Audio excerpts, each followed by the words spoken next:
জয়গুরু। বন্ধুরা, যারা পাতলা বীর্য নিয়ে খুবই চিন্তার মধ্যে আছেন, অর্থাৎ যাদের বীর্য পানির মতো পাতলা হয়ে গেছে, যারা বীর্যকে ধরে রাখতে পারতেছেন না, 2-1 মিনিটের মধ্যেই পানি বের হয়ে আসতেছে, আজকে তাদের জন্য এমন একটি রেমেডি আমি শেয়ার করতে যাচ্ছি, যে রেমেডিটি যদি আপনারা সঠিকভাবে সঠিক নিয়মে তৈরি করে সেবন করতে পারেন, তাহলে আপনাদের পাতলা বীর্য গাঢ় হয়ে যাবে, বীর্যের পরিমাণ বৃদ্ধি পাবে। তবে ভিডিওর কথাগুলো মনোযোগ সহকারে শুনতে হবে। আপনাদের তো আবার মাথা গরম, এই যে রেমেডিটির কথা বলছি, এখন কি করবেন? ভিডিওটা স্কিপ করে দিয়ে তাড়াতাড়ি করে কোথায় এই কথাটা বলছি সেখান থেকে দেখে খেয়ে দিয়ে বসে থাকবেন। যখন সমাধান হবে না, তখন আবার ভিডিও নিচে এসে মন্তব্য করবেন যে দূর, এগুলো খেয়েছি, কোনো কাজ হয়নি, কোনো লাভ হয়নি। আপনাদের অভ্যাসই তো এইটা। সেই জন্য বলতেছি, আগে কথা শুনুন, আগে তো কারণটা জানতে হবে। এই যে বীর্য কেন পাতলা হয়, কেন বীর্যের পরিমাণ কমে যায়, এর কারণটা তো জানতে হবে। কেন দ্রুত বীর্যপাত হয়, এর কারণটা তো জানতে হবে। এখন না জেনেই যদি আপনারা ওষুধ খেয়ে বসে থাকেন, তাহলে কি সমাধান হবে?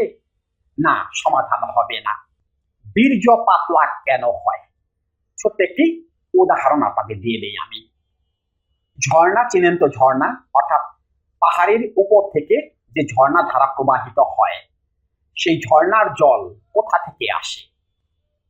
পাহাড়ের উপরে বা উপরের অংশে যেখানে বরফ জমে থাকে, সেই বরফের মধ্যে যখন অতিরিক্ত পরিমাণে সূর্যের তাপ প্রতিফলিত হয়, তখন সেই বরফ গলে পানি হয়ে যায়, অর্থাৎ ঝর্ণা ধারায় নিচের দিকে নেমে আসে। ক্লিয়ার? একটি মেসেজ দিলাম, বুঝতে পারছেন তো কি মেসেজটা দিলাম? আপনাদের অবস্থাটা তো ঠিক সেই রকম, মাথা থাকে অল টাইম গরম, মাথার তাপমাত্রা বেড়ে যায়। সেই তাপমাত্রা বেড়ে যাওয়ার কারণে কি হয়? মধু গলে পানি হয়ে যায়, অর্থাৎ বীর্য পাতলা হয়ে যায়। ক্লিয়ার? বিষয়টি বুঝতে পারছেন? তাহলে সমস্যাটা কোথায়? সমস্যা হলো ওই যে মাথায়, মাথা যে গরম হয়ে যায়। এই যে বীর্য গাঢ় কখন হবে? যখন সঞ্চিত হতে থাকবে, অর্থাৎ বীর্যের পরিমাণ যখন বৃদ্ধি পেতে থাকবে দেহের মধ্যে, তখন বীর্য আস্তে আস্তে গাঢ় হবে। এখন সেই গাঢ় হওয়ার সময়টা কি আপনারা দেন? আপনারা ওই যে হাতের কাজটা করে, অর্থাৎ হস্তমৈথুন করে ওটাকে তো আগেই শেষ করে ফেলেন। তাহলে বীর্যই বা গাঢ় হবে কোথা থেকে, আর বীর্যের পরিমাণই কোথা থেকে বাড়বে? কারণ ওইরকম ভাবে তো সঞ্চয় হচ্ছে না, অর্থাৎ দেহে যে পরিমাণ উৎপাদন হচ্ছে তার চেয়ে বেশি সাপ্লাই হয়ে যাচ্ছে।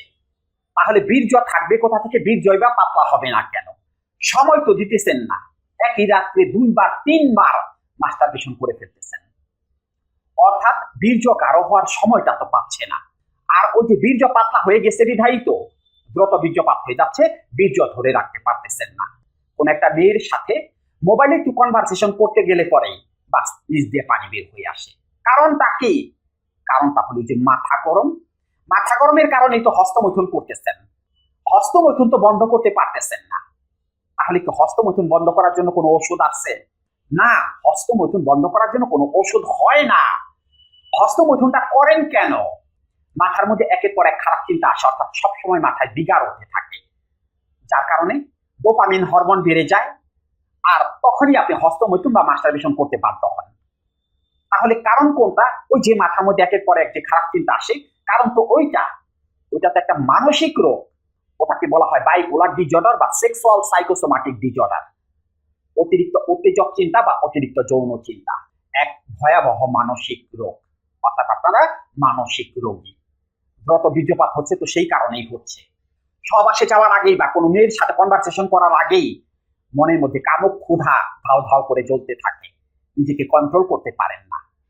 ফলস্বরূপ কি হয়? সহবাসে যাওয়ার সাথে সাথে বা কোনো মেয়ের সাথে যখন কনভারসেশন করেন, সাথে সাথে পানি বের হয়ে আসে। কারণ কেউ যে মাথা গরম, অর্থাৎ আপনি তো মানসিক রোগী, আপনি তো নিজেকে কন্ট্রোল করতে পারেন না। সেই জন্য দ্রুত বীর্যপাত হয়ে যাচ্ছে, বীর্য পানির মতো পাতলা হয়ে যাচ্ছে। আপনারা একটি জিনিস পরীক্ষা করে দেখবেন, বিশেষ করে যারা পরিবার থেকে দূরে থাকেন, 2 মাস 3 মাস পরে পরে পরিবারের কাছে যান, বা স্ত্রীর কাছে যান, তারা জিনিসটি পরীক্ষা করে দেখবেন। 2 মাস পরে যখন যান বা 1 মাস পরে যখন যান, যাওয়ার পরে কি হয়, অর্থাৎ ওই দিন প্রথমবার কি হয়, 1 মিনিটের মধ্যে শেষ। কারণটা কি? কারণটা হলো ওই যে যাওয়ার আগেই অনেকদিন ধরেই মনের মধ্যে দাও দাও করে আগুন জ্বলতেছিল, অর্থাৎ কামনার ক্ষুধা অনেকদিন ধরেই মনের মধ্যে জমেছিল, যার কারণে গিয়ে আর নিজেকে ধরে রাখতে পারেননি। অথচ ওই রাত্রেই দ্বিতীয়বার যখন গেছেন তখন কিন্তু টাইম বেড়ে গেছে, তখন কিন্তু সহজে বীর্যপাত হয়নি। কারণটা কি? কারণটা হলো প্রথমবার যখন বীর্যপাত হয়ে গেছে তখন আপনার মনের মধ্যে একটা শান্ত ভাব চলে আসছে, অর্থাৎ ডোপামিন হরমোনের পরিমাণটা লেভেলে চলে আসছে, যার কারণে দ্বিতীয়বার আপনি অনেকক্ষণ স্টে করতে পেরেছেন বা পারেন। ক্লিয়ার? বিষয়টি বুঝতে পারছেন? তাহলে সমস্যাটা কোথায়? সমস্যাটা হলো মাথায়, অর্থাৎ মানসিক। তাহলে কি ওষুধ খেলে সমাধান হবে? এখন এই যে দ্রুত বীর্যপাত, পাতলা বীর্য গাঢ় করার জন্য এই যে হালুয়া টালুয়া আপনারা খান, এগুলো কি এগুলোর জন্য কাজ করবে বা কাজ করে? করার কথা না, করার কথা না তো, করবে না তো। কারণ মাথা হইলে অতিরিক্ত উত্তপ্ত হয়ে যায়, তার মধ্যে যদি আবার এরকম হালুয়া টালুয়া খান, অর্থাৎ উত্তেজক খাবার খান, 2-4টে ডিম খান, 2-4টে কলা খান, ঘি মধু খান, তাহলে তো আগুন আরো দাও দাও করে জ্বলবে। জ্বালানোর দরকার নাই তো, আগুন কমাইতে হবে। এমন কিছু করতে হবে যেন আগুনটা দাও দাও করে না চলে, আগুনটাকে কন্ট্রোল করতে হবে, অর্থাৎ মনকে কন্ট্রোল করতে হবে। মনকে যদি কন্ট্রোল করতে না পারেন তাহলে নারীর কাছে কখনোই জয়ী হতে পারবেন না।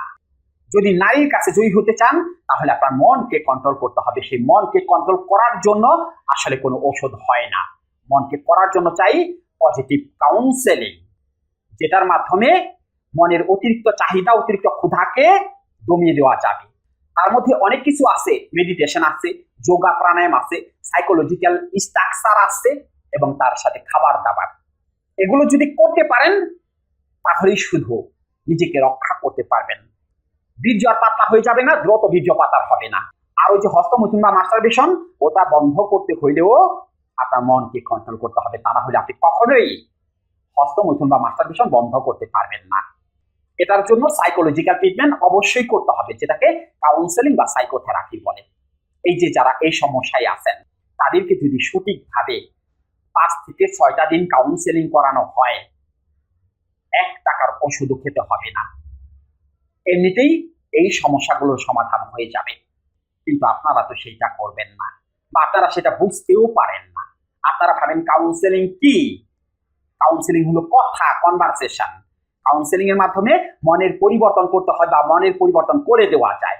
তাই যতই ওষুধ খান আর যা কিছুই করেন, যতক্ষণ পর্যন্ত না মানসিক সমস্যার সমাধান না হবে ততক্ষণ পর্যন্ত আপনি দ্রুত বীর্যপাত বন্ধ করতে পারবেন না। আর ওই পানির মতো পাতলা বীর্য, ওটাকেও গাঢ় করতে পারবেন না। যতই খাবার খান কাজ হবে না তো। ওই যে হাতের কাজটা করে তো শেষ করে দিতেছেন, অতএব হাতের কাজ বন্ধ করতে হবে, সেটা অবশ্যই কাউন্সেলিং বা সাইকোথেরাপির মাধ্যমে। এবার আসুন সেই রেমিডিটি আপনাদের মধ্যে আমি শেয়ার করে দেই। সেই রেমিডিটি করার জন্য প্রথমেই যে উপকরণটি লাগবে সেটি হলো শিমুল মূল চূর্ণ বা পাউডার। দ্বিতীয় যে উপকরণটি লাগবে সেটি হলো 1/2 লিটার পরিমাণ সয়া দুধ অথবা গাভীর দুধ। তৃতীয় যে উপকরণটি লাগবে সেটি হলো 10 গ্রাম পরিমাণ কিশমিশ। 4 নম্বরে যে উপকরণটি লাগবে সেটি হলো 2 থেকে 3টি আজুয়া খেজুর। এবং সর্বশেষ যে উপকরণটি লাগবে সেটি হলো 1 টেবিল চামচ পরিমাণ খাঁটি গাওয়া ঘি। কিভাবে রেমেডিটি তৈরি করে সেবন করবেন? প্রথমেই একটি পাত্রের মধ্যে 1/2 লিটার পরিমাণ সয়া দুধ অথবা গাভীর দুধ দিয়ে জাল দিতে থাকুন। দুধটা যখন গরম হয়ে যাবে তখন তার মধ্যে 10 গ্রাম পরিমাণ কিশমিশ, 2 থেকে 3টি আজুয়া খেজুর বিচি ফেলে দিয়ে সেস্তিন দিয়ে ভালো করে শেষে পিষে নিয়ে দুধের মধ্যে দিয়ে দেবেন। তারপরে দুধটাকে এমন ভাবে জাল দেবেন যেন 1/2 লিটার কমে চায়ের কাপের 1 কাপ পরিমাণ অবশিষ্ট থাকে, অর্থাৎ দুধটা যেন ঘন হয়ে যায়।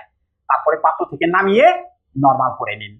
এবার এই দুধের মধ্যে 1 টেবিল চামচ পরিমাণ শিমুল মূল চূর্ণ বা পাউডার এবং 1 টেবিল চামচ পরিমাণ খাঁটি গাওয়া ঘি দিয়ে ভালো করে মিক্সড করে সেবন করবেন। তখন রাত্রিবেলাতে ঘুমোতে যাওয়ার আধা ঘন্টা বা 40 মিনিট আগে কন্টিনিউ 15টা দিন আপনারা সেবন করে যান। দেখুন বীর্যের পরিমাণ বৃদ্ধি পায় কিনা, পাতলা বীর্য গাঢ় হয় কিনা, দ্রুত বীর্যপাত বন্ধ হয় কিনা। আরেকটা কথা, যাদের আইবিএস এর সমস্যা আছে তাদের কিন্তু এই টোটকা বা রেমেডিটি কোনো কাজে লাগবে না। যাই করেন চিন্তা ভাবনা করে করবেন। সবাই ভালো থাকবেন, সবার জন্য শুভকামনা রইল। জয়।